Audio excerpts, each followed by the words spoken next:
दोस्तों, सऊदी अरब के अंदर काम कर रहे गैर मुल्कियों के लिए एक नई सर्विस शुरू की गई है, जिससे मुझे लगता है कि प्रवासियों को काफ़ी ज़्यादा फ़ायदा होगा। ख़ास तौर से जो लोग प्राइवेट सेक्टर में काम करते हैं, उन सभी प्रवासियों को काफ़ी ज़्यादा फ़ायदा होने वाला है। तो क्या है नई सर्विस, आपको उसकी जानकारी देने वाले हैं और साथ में कुछ और नई खबरें हैं, कुछ और ज़रूरी खबरें हैं, तो आपको उसकी भी जानकारी देंगे। तो आप लोगों से गुजारिश है, वीडियो को शुरू से लेकर आखिर तक ज़रूर से देखें। दोस्तों, वीडियो को लाइक भी ज़रूर कर दें।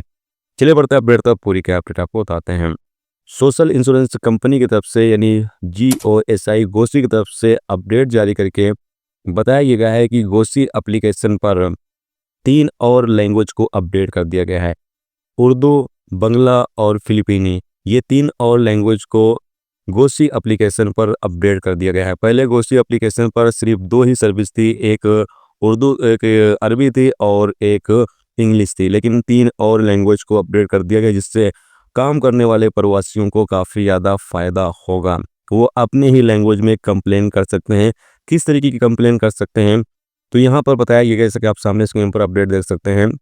सोशल इंश्योरेंस ऐप पर उपलब्ध सेवाओं के माध्यम से विदेशी कामगार अपने रोजगार के दौरान आने वाली किसी भी समस्या की रिपोर्ट कर सकते हैं। यानी आप काम के दौरान आपको किस तरह की कोई समस्या आ रही है, तो उसकी रिपोर्ट आप गोसी पर कर सकते हैं और सैलरी की भी रिपोर्ट आप कर सकते हैं। दोस्तों, यहाँ पर बताया गया है कि काम के दौरान अगर आपको चोट लग जाती है या आप बीमार हैं और आपसे जो असली काम लिया जाता है, इस तरह की रिपोर्ट आप कर सकते हैं। इस तरह की शिकायत जो है वो गोसी को आप कर सकते हैं। और यहाँ बताया गया है कि सोशल इंश्योरेंस जो एजेंसी है, वो फ़ौरन ही आपको रिप्लाई करेगी और जो आपका मसला है वो हल करने की फ़ौरन ही कोशिश की जाएगी। तो मुझे लगता है ये फ़ायदा जो है वो प्रवासियों को होगा कि अभी तक क्या होता था कि इंग्लिश में था या अरबी में था, तो इंग्लिश और अरबी हर एक बंदे को नहीं आती थी, लेकिन अब उर्दू में है और बंगला में है और फ़िलिपीनी में है। तो जो लोग उर्दू जानने वाले हैं या फ़िलिपीनी जानने वाले हैं या फिर बंगला जानने वाले हैं, वो अपनी ही लैंग्वेज में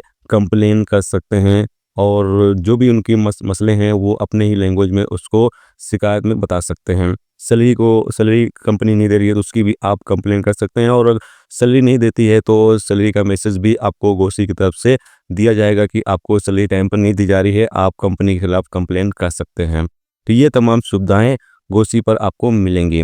आपने अगर अभी तक रजिस्टर नहीं किया है तो आप रजिस्टर कर सकते हैं, आपको नोटिफिकेशन आता रहेगा। इसके अलावा अगली अपडेट ये है कि सऊदी ट्रैफिक डिपार्टमेंट की तरफ से यानी मरूर की तरफ से अपडेट जारी करके यहाँ पर बताया ये गया है कि सऊदी अरब के अंदर जितने भी लोग गाड़ी चलाते हैं, गाड़ी के अंदर बैठने की जितने लोगों की कैपेसिटी है, उतने ही लोगों को बैठाएं। उससे ज़्यादा लोगों को अगर बैठाया जाता है तो इस पर 1000 से लेकर 2000 रियाल तक का जुर्माना किया जाएगा। दोस्तों, 1000 रियाल से लेकर 2000 रियाल तक का आपको जुर्माना हो सकता है अगर गाड़ी के अंदर जितने लोगों की कैपेसिटी है उससे ज़्यादा लोगों को बैठाया जाता है।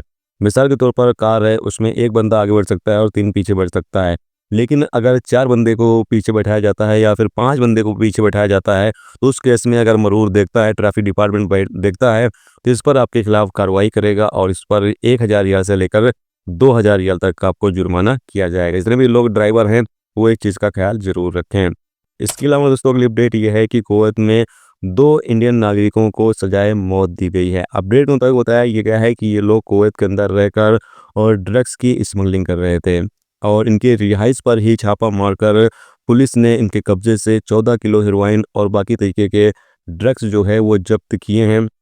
पुलिस को खुफिया जानकारी मिली थी कि ये लोग इसकी तस्करी जो है मार्केट में करने वाले हैं, लेकिन तस्करी करने से पहले ही पुलिस इनके ठिकाने पर छापे मारकर और इन लोगों को पकड़ लिया और साथ में जो ड्रग्स था उसको जब्त कर लिया। इन लोगों को गिरफ्तार करने के बाद अदालत में पेश किया गया, जहां सबूत सारे मिल जाने पर इन लोगों को सजाए मौत दी गई है। इसके अलावा दोस्तों की अपडेट ये है कि सऊदी अरब के अंदर तकरीबन 7 लाख लोगों ने 2025 के दौरान धूम्रपान छोड़ा है। यानी तम्बाकू, गुटखा, सिगरेट, ये तमाम चीज़ें छोड़ी हैं तकरीबन 7 लाख लोगों ने। एक अच्छी अपडेट है कि 2025 के दौरान 7 लाख लोगों ने धूम्रपान छोड़ा है।